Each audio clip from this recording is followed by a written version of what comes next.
at BevNet, we've written about Drink, which is Cleveland Avenue's first beverage project on our site. And we brought Zoe in to talk about the company's strategy in depth. Please welcome Zoe Feldman.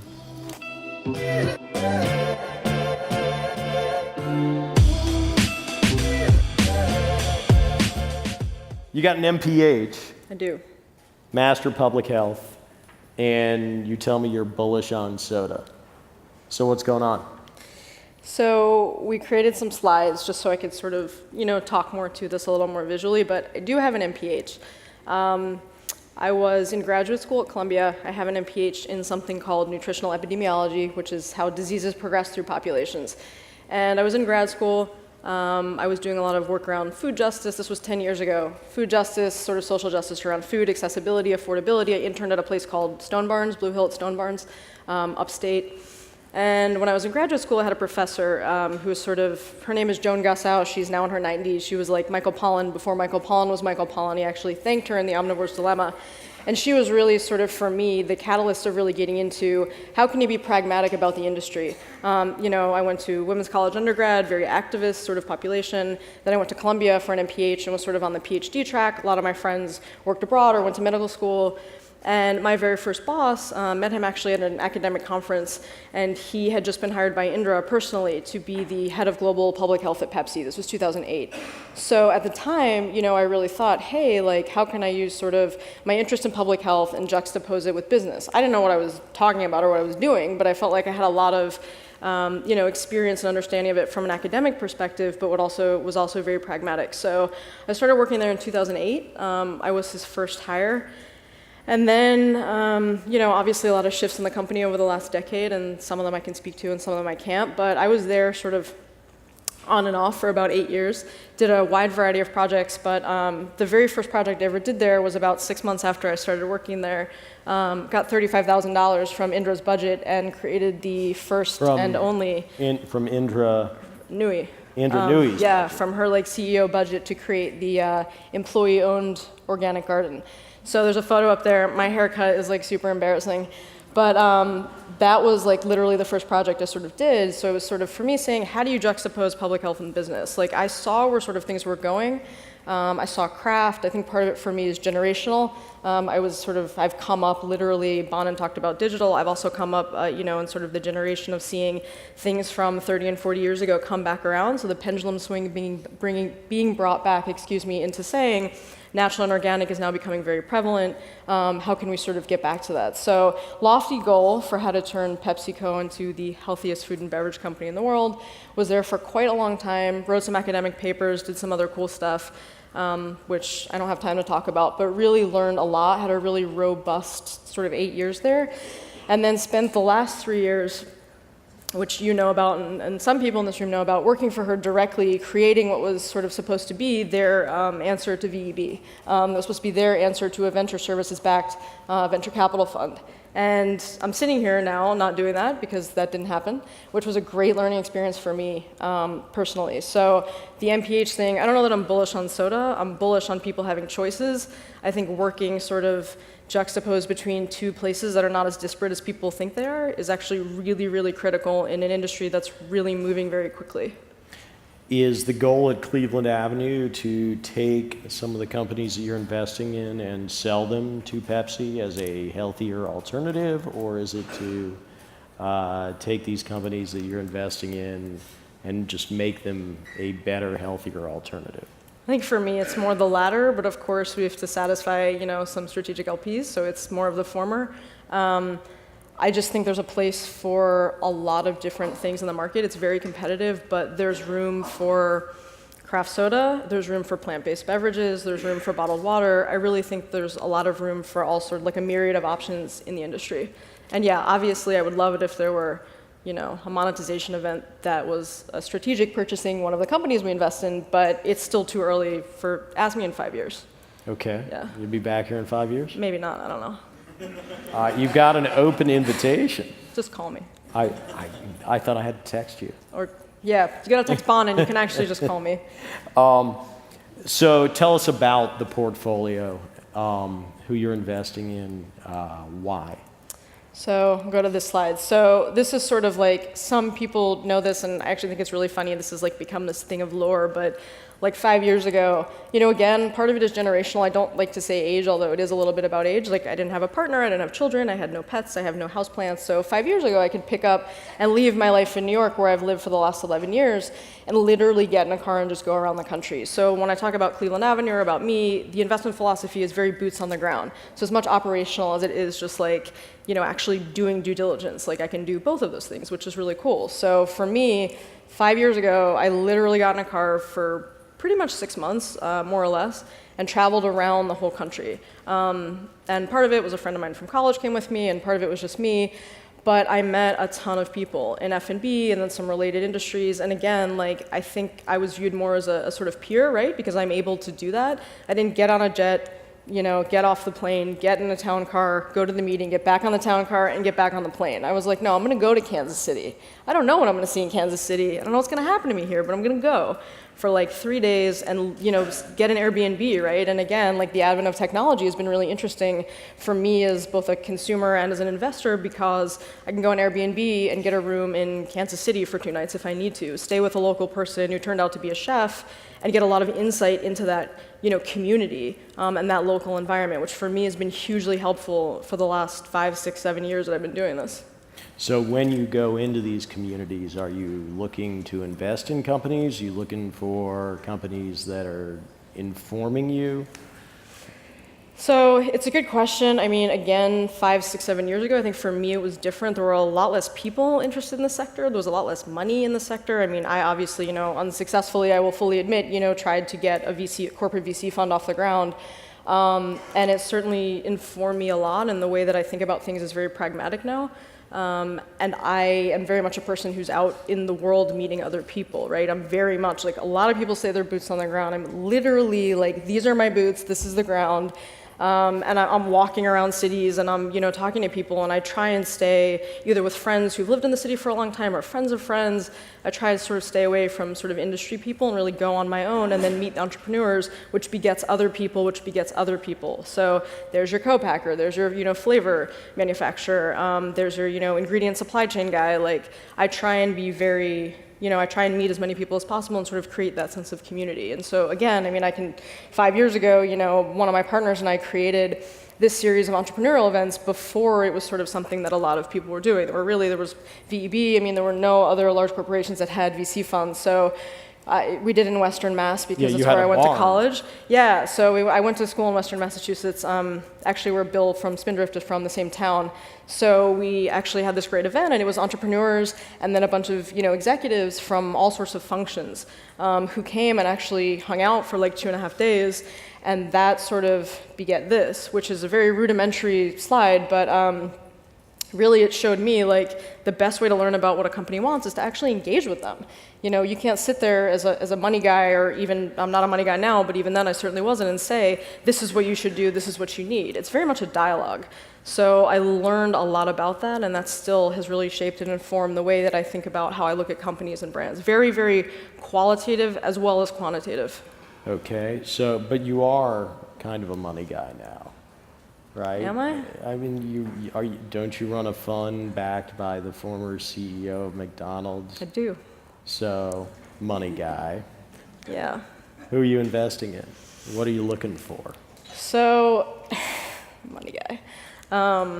This is sort of the investment philosophy, right? Is like, so you have the startup community, right? That's how you engage with other human beings like a normal human being. You go out in the world, you talk to people. It's initially, how we meet. The second tier is really understanding, like, what services do you need? So I know we're going to talk about this, but I mean, you all know, so many funds, there's so much money coming into the sector. A lot of it is VC money coming from Northern California, which is interesting but challenging. A lot of people, and I'm not saying I'm an operational genius, but I certainly have learned a lot about this industry in 10 years. And a lot of people coming in with just huge checks, right? Writing huge checks, like artificially, inflating valuations of all sorts of companies in the industry, which is really challenging because it sets unrealistic expectations for entrepreneurs. It's crazy for other investors. Like, it sucks. It's not great. So VC services, it's really saying like, hey, as a strategic VC, what does that mean? So when I look at companies that's really saying basically like these are our menu of services, what can we offer you? We literally have a team of in-house designers. One of our portfolio companies is Drink Maple, and Kate and Jeff are here, and I encourage if any of you founders or other investors or anyone else in the industry wants to know sort of how I am and how Cleveland is, please go talk to them. We have open dialogue, we literally talk every single day. And for me, it was saying, hey, like when we're working on the deal negotiation, what do you guys need? Like, do you need X, Y, or Z? And they were like, well, we need C and D. Great, so we're gonna write that in and we're gonna make sure you have that. Is it access to our design team? Is it access to, some salespeople? Like, let's work on what's right here and right now that we can offer you as services, and then what can we give you in the future? So I think really focus on the services aspect is how can we be most helpful to help you nurture and grow your brand. No one knows their brand better than they do, but I know a lot of people who I feel like can help them grow their brand, and that's where I feel like I sort of add, value. And then of course there's investment. So it's sort of like we meet, we talk about what they need, and then if the decision is right for us, then we invest in them. Are the services rolled into the investment?